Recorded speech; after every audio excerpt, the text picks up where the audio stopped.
The breaking of a decades-long silence, Jacques Charrier, formerly a symbol of virility in French cinema, is the only man to have led Brigitte Bardot to the altar. At the age of 88, he has decided to break a silence that has lasted for decades. While his name gradually faded from the spotlight, few could have imagined that beneath the surface of this artist smoldered a persistent pain, a heart never truly healed. What he shares today is not simply the reminiscence of an old man looking back at his past, but rather a confession, an indictment, and a cry to reclaim his own dignity.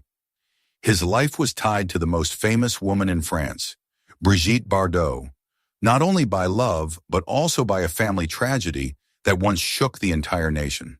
And today, with a voice shaped by a lifetime of experience, he has chosen this moment to tell everything, leaving the world in total shock.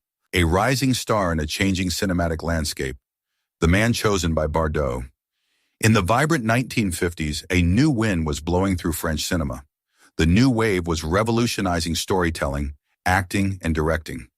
At the heart of this cultural upheaval emerged a young man named Jacques Charrier, intelligent, possessing a classic beauty and an undeniable artistic sensitivity.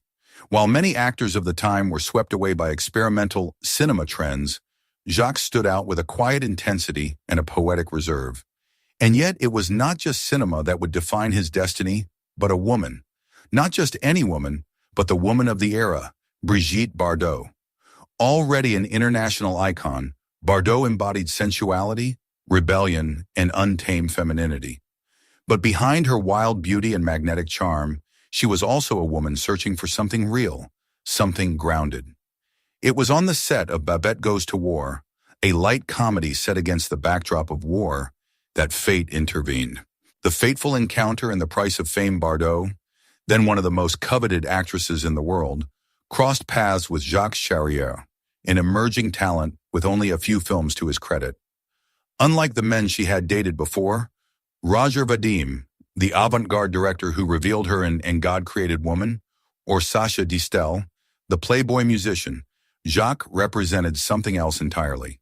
He was calm where others were chaotic, thoughtful where others sought only pleasure. A man of principle, perhaps even too sincere for the glittering and ruthless world of celebrity. It was this contrast that captivated Bardot. For the first time in years, she saw someone who was not intoxicated by her fame, who did not seek to control or exploit her image, but who simply saw her. In Jacques, she glimpsed a peaceful future, the possibility of stepping away from the suffocating spotlights. Her conviction was so strong that Bardot personally pleaded with the film's producers for Jacques to be cast in the lead male role opposite her. At the time, it was a controversial choice. He was virtually unknown, and the stakes were high. But Bardot insisted, and with the weight she carried, the studio yielded. This role would mark a turning point not only in Jacques Charrier's career, but also in his life. Overnight, he found himself in the spotlight, not just as a promising actor, but as the man chosen by Brigitte Bardot. What followed was a whirlwind. Their on-screen chemistry extended into real life, and the press feasted on it. Jacques, a discreet young man with artistic ambitions, became the center of a national obsession. Tabloids tracked their every move. Their romance was dissected by social columns, and their marriage in 1959 triggered a media frenzy. Yet Jacques always remained master of himself. He did not seek fame. It was only the price to pay for loving the most famous woman in France. Professionally, his role in Babette Goes to War opened doors. He continued to act in the 60s and 70s in both film and theater. Even if his fame never regained the same brilliance as his debut, Jacques earned respect as a serious actor. He chose his projects for their substance and slowly carved his path outside the shadow of Bardot. What many forget is that Jacques Charrier was much more than Bardot's husband or Nicholas's father. He was an artist in his own right, a painter, passionate about theater, and later a devoted father to his children born from other unions. After his divorce from Bardot, he withdrew from the glamorous world of cinema and focused on painting, finding solace in brushstrokes rather than camera flashes. Over the years, he exhibited his works across France, silently building a second act, one dictated neither by headlines nor heartbreaks. Yet for many, the image of Jacques Charrier remains frozen in time. that young man with the deep gaze who dared to marry the most untouchable woman in Europe. But for those who look closer, his legacy is much richer. He was a figure who, swept up in a media storm he did not choose, never lost his essence. He endured heartbreak, the scrutinizing eyes of the public, and a custody battle for his son fought in full view of everyone, but always chose to preserve a dignified silence until today. A wedding under siege and the reality of an icon.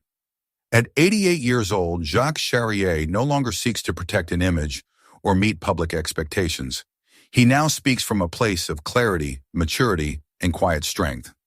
And when he finally broke the silence, it was neither to dwell on past scandals nor to cast blame. It was to reclaim his voice, his truth, and his rightful place in a story where he has too often been relegated to the simple role of a footnote in someone else's narrative. Jacques Charrier was not just the man chosen by Bardot.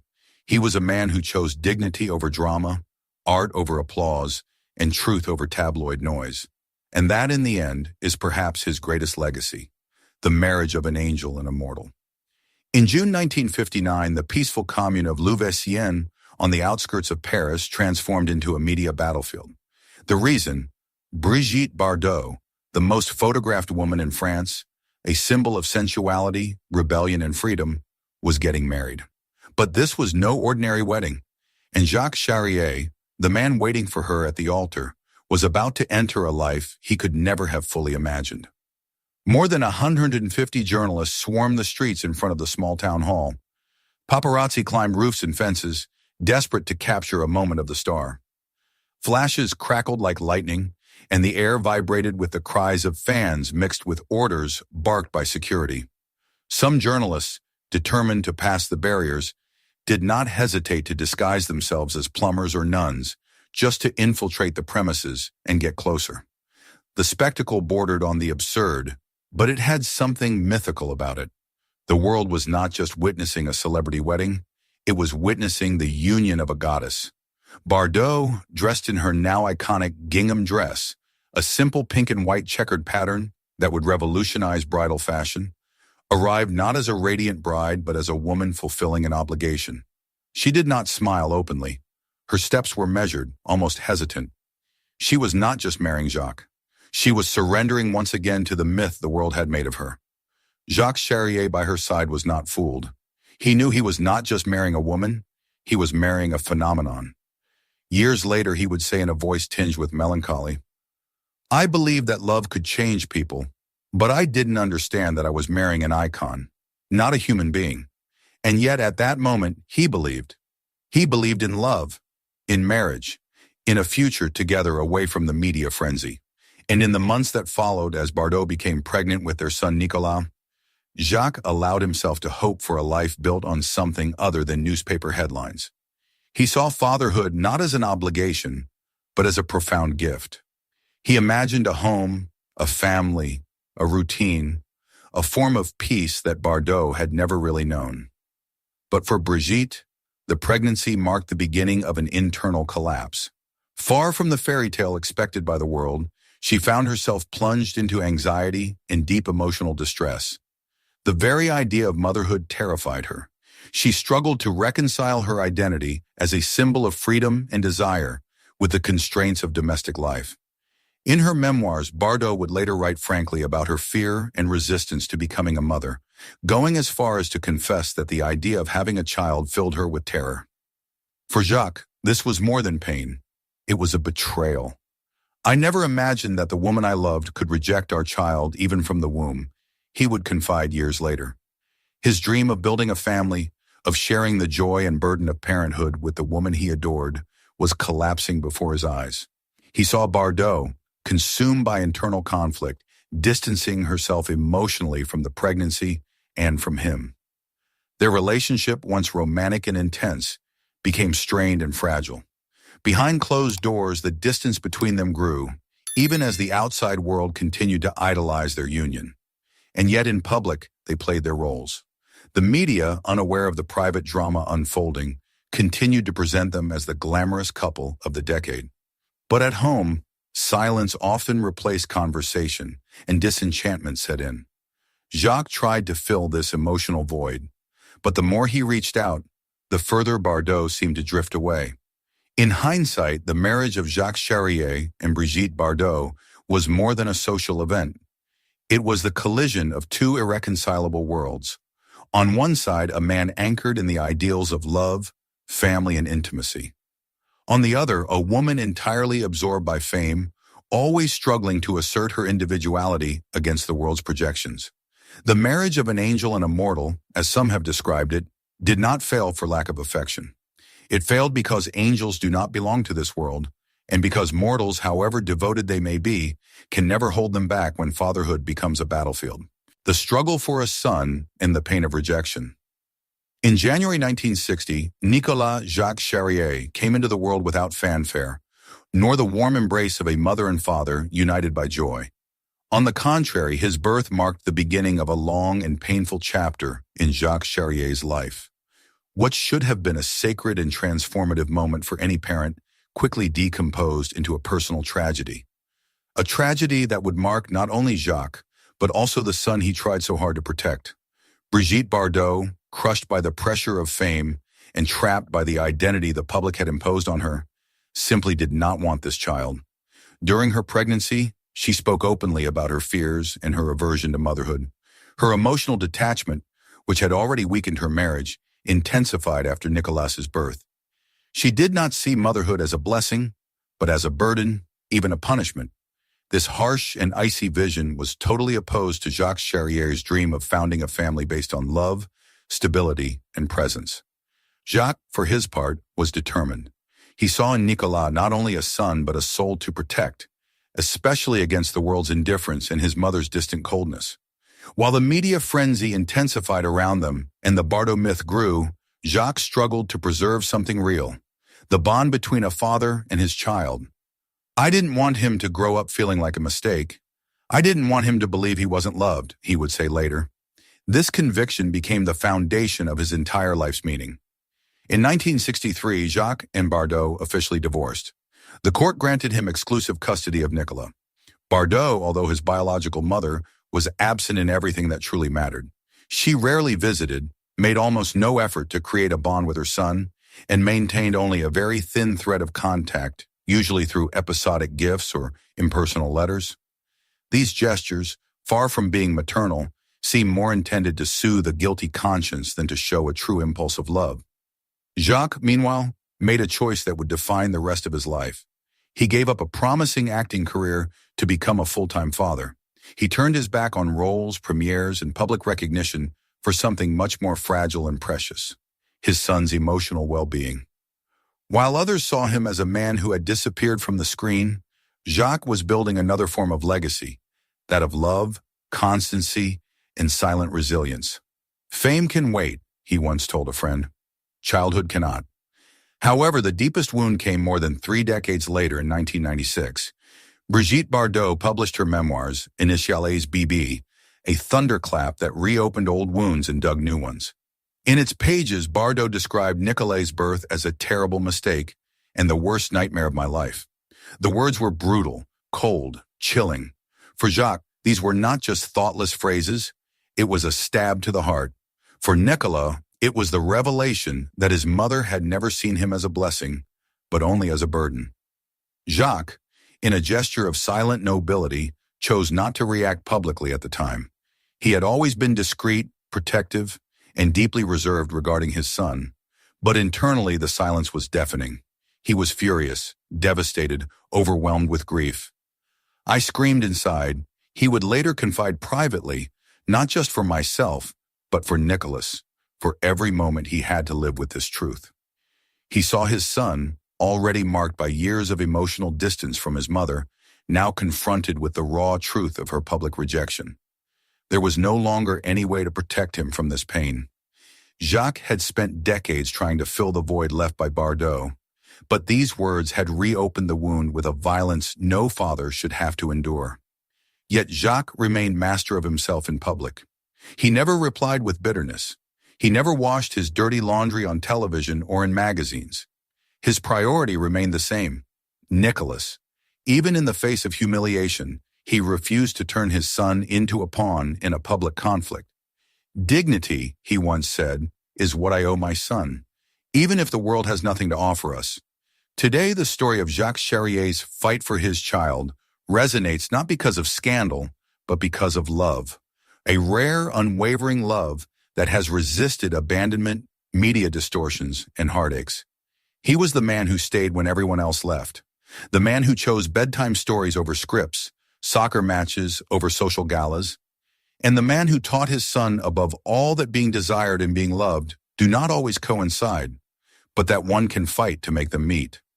Jacques Charrier's legacy is not found only on film reels or theater posters. It lives in every choice he made for that boy who arrived in silence and in every word he never spoke to protect him. Finding solace in art in the search for identity, the silent artist. After the collapse of his marriage, Jacques Charrier continued his acting career for a time, appearing in various films during the 60s. But something had changed in him.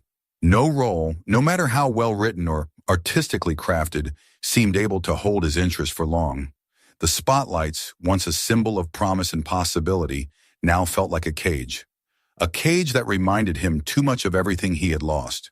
His screen appearances became rarer, and his name gradually faded from movie posters. In search of a new creative path, Jacques co-founded a film production company with a friend, hoping to step behind the camera and shape stories rather than interpret them. But the venture ended in failure. The weight of disappointment pressed heavily on him. He felt, perhaps for the first time, a deep weariness, not only because of his professional setbacks, but also from a life constantly defined by others. As an actor, Bardot's ex-husband, the father of a child surrounded by controversy.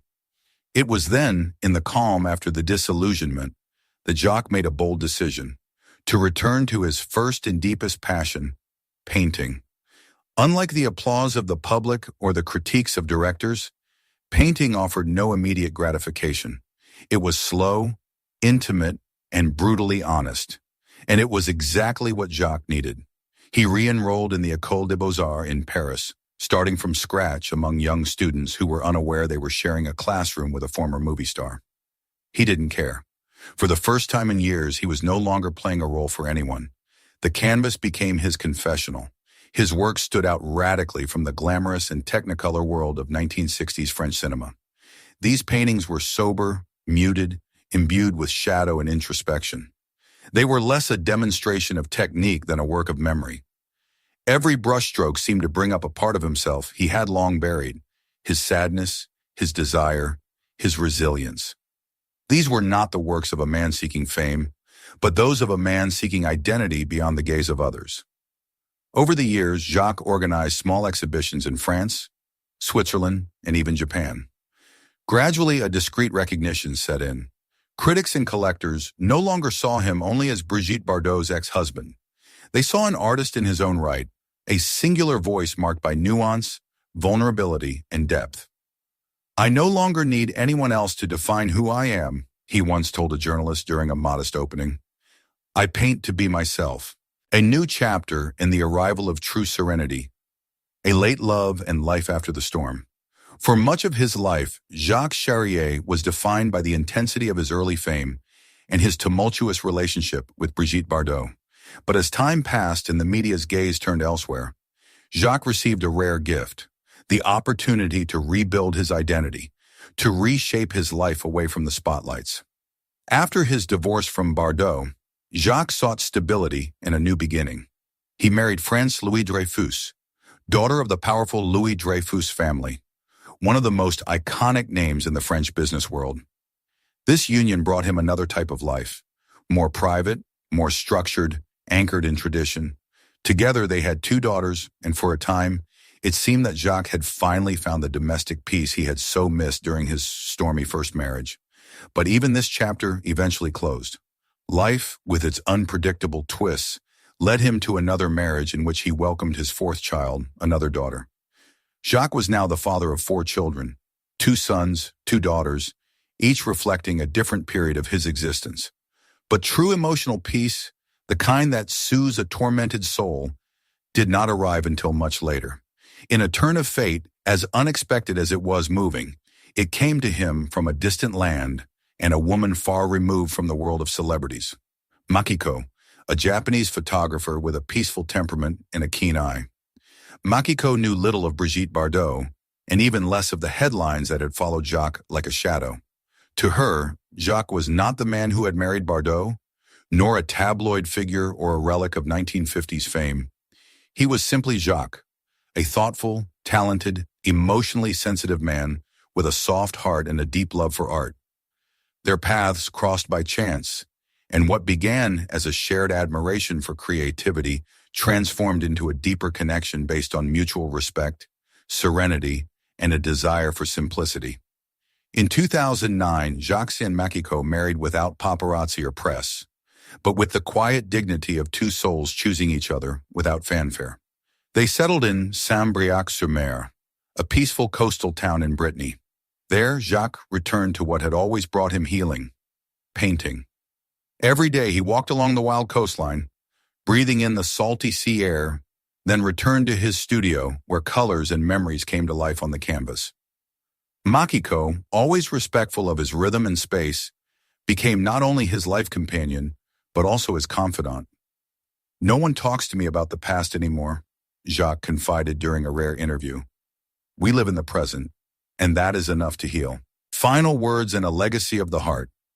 Today, at the age of 88, Jacques Charrier has finally decided to say everything, not out of vengeance or to justify himself, but to find a form of inner peace. "I don't want to be remembered when I'm gone only as the man who married Bardot. I want people to know that I lived, that I loved, that I suffered, and that I forgave." In a recent interview with a French newspaper, he confirmed for the first time that Brigitte never really wanted Nicolas. "It was I who fought to snatch my son from the hands of fate. Even if it was painful, I remain proud to be a father." He also addressed a message to Bardot: "I hope you have found peace, and if there is one thing I would want you to understand, it is this: a human being is not just made of flesh and blood, but also of heart, and that heart, I have raised it all my life." What do you think of Jacques Charrier's revelations after all these years? Do you believe that time can truly heal such deep wounds? Let us know in the comments below. If this story changed the way you look at the figures of the past, please subscribe to our channel. We are excavating the history they tried to bury. Let's plant the seeds of the future together. The next treasure will be revealed soon. Like and subscribe to stay tuned.